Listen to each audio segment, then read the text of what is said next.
იწყება 12, 13, 14, 15 ივნისი. რეგიონული განვითარების ფონდი აწყობს სასკოლო თეატრალურ ფესტივალს, სადაც 10 პარტნიორი სკოლის სხვადასხვა სოფლის სკოლები იქნებიან წარმოდგენილები ამ ფესტივალში. ჩვენი პარტნიორი სკოლები არიან და მოკლედ ძალიან საინტერესო ამბები გველოდება. ასევე მონაწილეობს ზესტაფონის საჯარო სკოლებიც ამ ფესტივალში, ორი ზესტაფონის საჯარო სკოლის ესე ვთქვათ დასი გვყავს და რა ვიცი, ნახოთ, ყველაფერი კარგად იქნება წესით.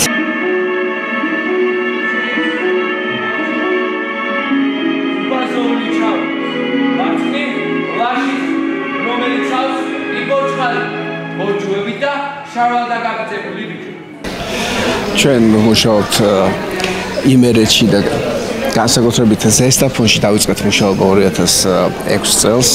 მაშინ ჩვენ ერთი ორგანიზაცია ჩამოვაყალიბეთ, რომელსაც ქვია მაკ ჯორჯია და მისი ძირითადი მიმართულება იყო ინკლუზიური განათლება.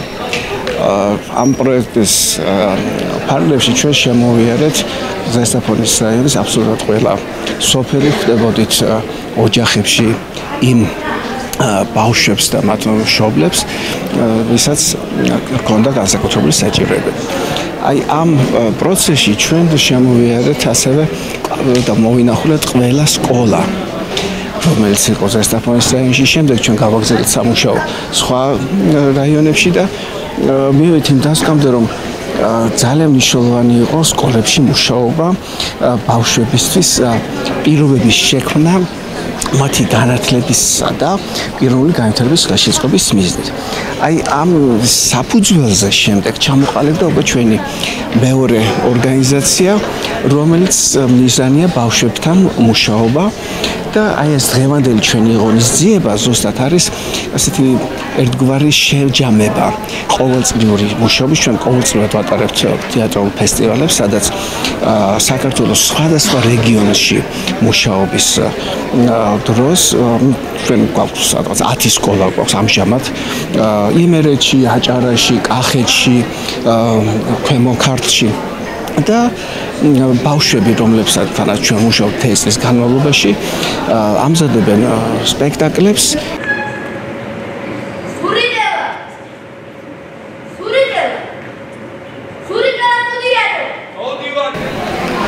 მეოთხე წელია უკვე მაგ ჯორჯიასთან თანამშრომლობ. რას აძლევს და ძალიან დიდ რამეს აძლევს ახალგაზრდებს, იმიტომ რომ განათლება შედის, კულტურა შედის ბავშვებში, მენტალურად იზრდებიან.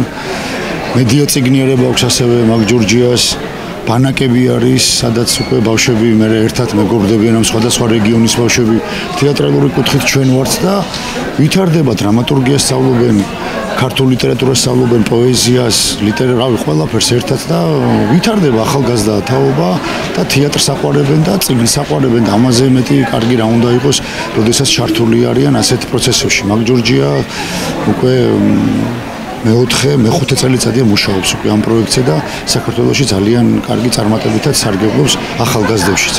მე ახლა ვაკვირდები ამ პროცესებს და ძალიან ბევრ სკოლებში მომიწია ხოლმე მუშაობა ბავშვებთან, პედაგოგებთან, ურთიერთობები და ასე შემდეგ და კარგი აქტივობები არის და განვითარება ხდება ყოველწლიურად რა ამ ყველაფრის და ეხა სულ ახალი ბავშვები არიან და ნახოთ ეხა ამ ფესტივალზე ძალიან თბილი წყნარი ფესტივალი ჩატარდება. მომავალ წელს უკვე უფრო ცოტა იქნება მომზადებაც, უკვე ბავშვებიც გაიგებენ რა არის მე თეატრალური კუთხით ვიძახი ამ ყველაფერს და ამის შემდეგ უფრო ნახავთ მომავალ წელს უფრო საინტერესო იქნება. ხვალ იქნება ჩემი სპექტაკლები ორ სკოლაში ვარ, სოფელ საჯარო კვალიტის საჯარო სკოლაში ვარ და სვირის საჯარო სკოლაში. სვირის ბავშვები წარმოადგენენ დავით კლდიაშვილის, სამონიშვილის დედინაცვალს და კვალიტის სკოლა წარმოადგენს მიხეილ ჯავახიშვილის მუსუს.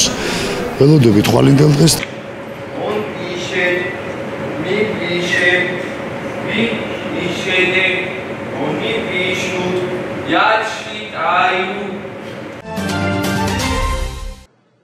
ქართულ მოოცნებამ გრანტების შესახებ კანონში ცვლილებები კიდევ ერთხელ შეიტანა და შესაბამისი კანონპროექტი პარლამენტის პლენარულ სხდომაზე მესამე მოსმენით მიიღო. პროექტის თანახმად ევროკავშირის კვლევისა და ინოვაციის პროგრამის ჰორიზონტი ევროპა და ევროკავშირის პროგრამა Erasmus+-ის ფარგლებში განხორციელებული გრანტები მთავრობისგან თანხმობის გაცემის ვალდებულებას აღარ დაექვემდებარება. ამასთან პროექტი განხილვის პროცესში გადამუშავდა და ცვლილებების სხვა მუხლებსაც შეეხო. კერძოდ დამატებითი ცვლილებების მიხედვით საერთაშორისო დონორი ორგანიზაციის ან უცხო ქვეყნის მთავრობის მიერ გაწეული ტექნიკური დახმარება ტექნოლოგიების, ასევე სპეციალიზირებული ცოდნის, უნარების, ექსპერტიზის გაზიარებისა და სხვა სახის დახმარების ფორმით გრანტად იქნება მიჩნეული. გარდა ამისა, იმ სფეროს ჩამონათვალს, რა მიმართულებითაც გრანტი შეიძლება გაიცეს, თავდაცვა და უსაფრთხოება დაემატა. კანონპროექტის გადამუშავებული რედაქციით ჩასწორდა გრანტის გამცემ დონორთა ჩამონათვალით და მათ სიას აგრეთვე სხვა საერთაშორისო ორგანიზაცია დაემატა. ეს კი იმას ნიშნავს, რომ ნებისმიერი საერთაშორისო ორგანიზაციის მიერ გაცემული ნებისმიერი სახსრები გრანტად იქნება მიჩნეული. საბოლოოდ მიღებული კანონის პროექტის თანახმად გრანტის გაცემის სამართლებრივი საფუძველი იქნება როგორც წერილობითი ხელშეკრულება დონორსა და გრანტის მიღებს შორის, ასევე უცხოური გრანტის გამცემის წერილობითი გადაწყვეტილება. 2025 წელს რუმინეთში ქალაქ კლუშში ჩატარდა ევროპის ჩემპიონატი კლავჭიდში, სადაც ასპარეზობდა საქართველოს ნაკრები. ვიასპარეზე მეც 3 კატეგორიაში წლოვანებების მიხედვით და ჩამოვიტანეს 3 ვერცხლის მედალი. დავეუფლეს 60-ის ვიცე-ჩემპიონობას. ეს არის ერთ-ერთი ყველაზე მაღალი დონის ჩემპიონატი, რაც შეიძლება მოიძებნოს კლავჭიდის წრეში და საქართველოს ნაკრებმა იქ საკმაოდ კარგად იასპარეზა. მოვიპოვეთ ყველა კატეგორიაში გუნდური პირველობა და დავბრუნდით ჯამში 6-10-ით საქართველოში. რაც საუკეთესო შედეგია, რაც კი ნებისმიერ ქვეყანას უდესმე უჩვენებია კლავჭიდის ისტორიაში. ემოციებით ახსოვსე იყო ეს შეჯიბრი ჩემთვის, რადგანაც ორივე კატეგორიაში პირველი იყო ჩემთვის. ახალ კატეგორიებში მომიწია წელს ორივე კატეგორია იყო ჩემთვის პირველი, ამიტომაც ცოტა გაურკვევლობით მივდიოდი უკან, ამიტომ არ ვიცოდით რა დაგხვდებოდა, არ ვიცოდით როგორი სპორტსმენები დაგხვდებოდნენ, როგორი სტაჟი და როგორი გამოცდილები და პირველი წლისთვის როგორც სპორტული თვალსაზრისით რომ შევხედოთ ეს მედლები და ეს შედეგები, ნამდვილად არ არის ცუდი და შეგვიძლია კარგ შედეგადაც შევთვალოთ, მაგრამ ჩემთვის ნებისმიერ სპორტსმენისთვის, რომელსაც განვითარება სურს, არასდროს არ იქნება ერთი ან რამდენიმე მედალი, თუნდაც ვერცხლი ან ბრინჯაო, თუნდაც ოქრო საკმარისი, რადგანაც თუ სპორტსმენი ერთხელ მაინც დაკმაყოფილდა თავის ამ შედეგით, შემდეგ უფრო მისი განვითარება შენელდება და შენელდება.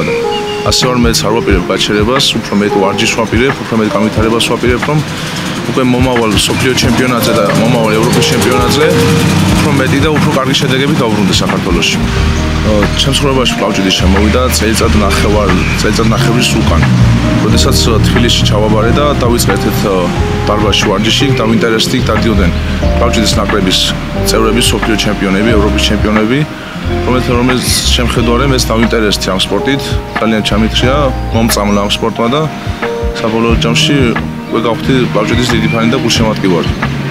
აქედან დაიწყო ჩემი ვარჯიში, აქედან დაიწყო ჩემი განვითარება იმ დარბაზში, სადაც დღემდე ვარჯიშობ და დღემდე ვითარდებით, როგორც მე, ისევე სხვა ევროპისა და მსოფლიო ჩემპიონები. კლავჭიდი არის ძალიან განსხვავებული და ძალიან ლამაზი სპორტი ჩემთვის. შეიძლება ეს ერთი შეხედვით ასე არ ჩანდეს სხვებისთვის, მაგრამ როდესაც ამ სპორტში უფრო და უფრო ჩაერთვები და ნაბიჯებს გადადგავ წინ, უფრო და უფრო ჩაგითხრებს და გაიგებ როგორი ლამაზი და რთული სპორტია, არაფერს არ ჩამორჩება სხვა სპორტებს. გვიწევს ყოველდღიური ვარჯიშები, როგორც ფსიქოლოგიაზე, ისევე მენტალური ვარჯიშები, ასევე დარბაზში ვატარებ ძალიან დიდ დროს. ეს ვარჯიშები შეიძლება გაგრძელდეს 5 ან 6 საათი. რაც ნამდვილად დამღლელია და როგორც ყველა სპორტი კლავჭიდიც მოითხოვს იმას, რომ ბოლომდე იყოს სპორტში ჩართული, არ დაიხი ვარც ერთ ნაბიჯით უკან და ყოველ დღე წინ გადადგა ნაბიჯები, რადგანაც განვითარდე და მოიპოვო ის მიხვიდე იმ მიზნებამდე, რომელიც საბოლოოდ ჩათქმულიყავს. გახდი ჩემპიონი. ახლა ვარ 18 წლის. როგორც ახსენე, ცხოვრობ ამჯერად თბილისში, სადაც ვსწავლობ ივანე ჯავახიშვილის სახელობის უნივერსიტეტში, ეკონომიკის ფაკულტეტზე. ვარ მეორე კურსის სტუდენტი და ვცდილობ, რომ არცეც ხარეს, არც სპორტს და არც სწავლას არ მოვაკლო ყურადღება და ორი მხრივ განვითარდეს. განვითარო ჩემი პერსონა.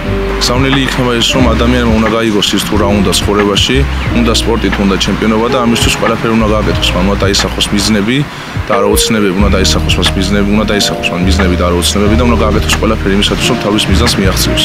უნდა ისწავლოს, თუ საჭირო იქნება, უნდა ისწავლოს, თუ სწავლა იქნება საჭირო.